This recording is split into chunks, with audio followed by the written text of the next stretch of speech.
net operating approach. This is also suggested by DURAND. This is just opposite to NI approach, net income approach, and a problem I have solved on this approach, NI approach, and the video is also uploaded. You can watch that video also to get a clear idea about NI approach. And this NOI approach, what is this NOI approach? The capital structure decisions of a firm are irrelevant, it says. That means any change in debt proportion in capital structure will not lead to any change in value of the firm and K0, that is overall cost of capital. It means that V and K0 remains unchanged or independent of financial leverage. So this is the proposal of NOI approach by DURAND.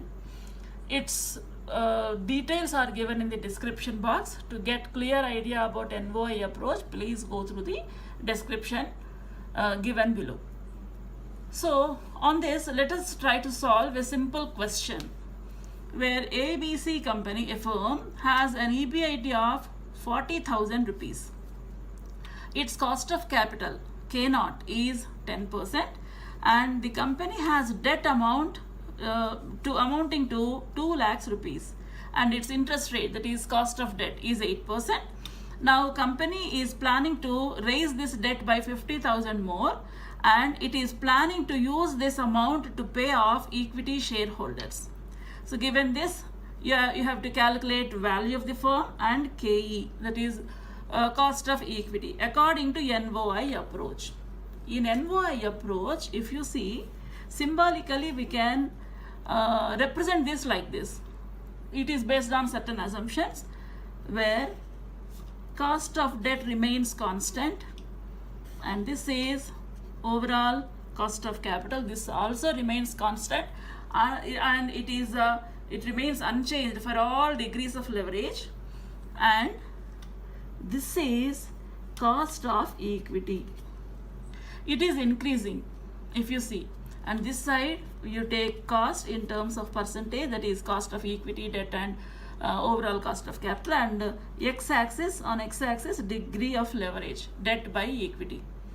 Now why cost of equity is keep on increasing? This is because the more debt in the capital structure, the perception towards risk among equity shareholders increases. That's why cost of equity increases, and it is based on remaining certain assumptions like cost of debt remains constant, and always there are no corporate taxes, and E is always residual. That means difference between V, value of the firm, and value of debt, you will get value of equity, and this is the formula you can use to find out value of firm. V is equal to EBIT by K0. Now given data I have already written here.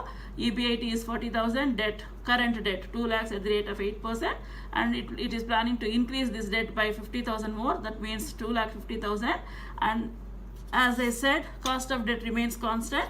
It is also at 8%, where cost of overall cost of capital is 10%. V and KE we have to find out, right? Let us solve this. Sorry. Yeah.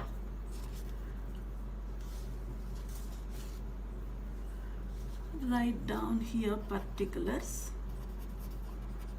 When debt is 2 lakhs rupees, when debt is 2.5 lakh rupees. So under these two different situations, when there is change in the debt, how value of the firm and value of equity are changing. This is what we have to find out under this NOI approach.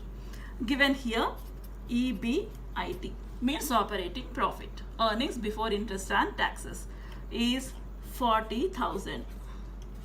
EBIT remains constant. This is also one of the assumption of NOI approach, right?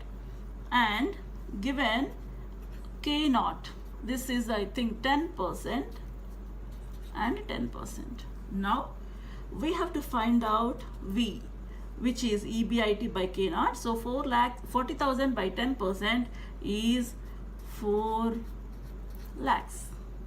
Similarly, here also 4 lakhs. To this minus D. Debt in here, in first case it is 2 lakhs, whereas in second case it is 2.5 lakh rupees. So V minus D is value of equity. So 4 minus 2 is 2 lakhs, and 4 lakhs minus 2.5 lakh, it is 1.5 lakh. Now KE. KE means cost of equity. This is NI by E into 100. NI means EBIT minus I by value of equity into 100. So EBIT is 40,000 minus interest 8% on 2 lakhs is 16,000 divided by value of equity. Just now we have calculated 2 lakhs into 100, and this is 12%, and here it's 40,000. In this case debt is 2.5 lakh, so 2.5 lakh into 8%, 8 by 100, it is 20,000 divided by 2 lakhs into 100, and this is 13.33%. Now, what is the effect of change in debt in capital structure on market price of share? This is what we have to find out under NOI approach. So assume market price of share is say 10 rupees each. Now when equity is 2 lakhs divided by 10 rupees each, its market price, you have 20,000 shares. When debt increases from 2 lakhs to 2.5 lakh, clearly given in the question that it is using this amount to pay off equity shareholders. So this extra 50,000 which is raised by the company by way of debt, it is using to pay off to equity shareholders. So that's how it's in second case. Equity 2 lakhs minus it is paying 50,000 to them. Thereby it is only 1,50,000, and 1,50,000 divided by, it has only 15,000 shares now, because its total amount is 1,50,000 divided by 15,000, it is 10 rupees only. So that means when 20,000 minus 5,000 shares, 5,000 shares means 50,000 it is paying. So 5,000 for 5,000 shares amount is being paid. So that's why now you have only 15,000 shares, and value of equity is 1,50,000 divided by 15,000 shares, it is 10 rupees only. So under NOI approach, it is clearly proved with the help of this example that when debt is increased from 2 lakhs to 2.5 lakh, 50,000 increase is there, change in capital structure is not affecting value of the firm, market price of share.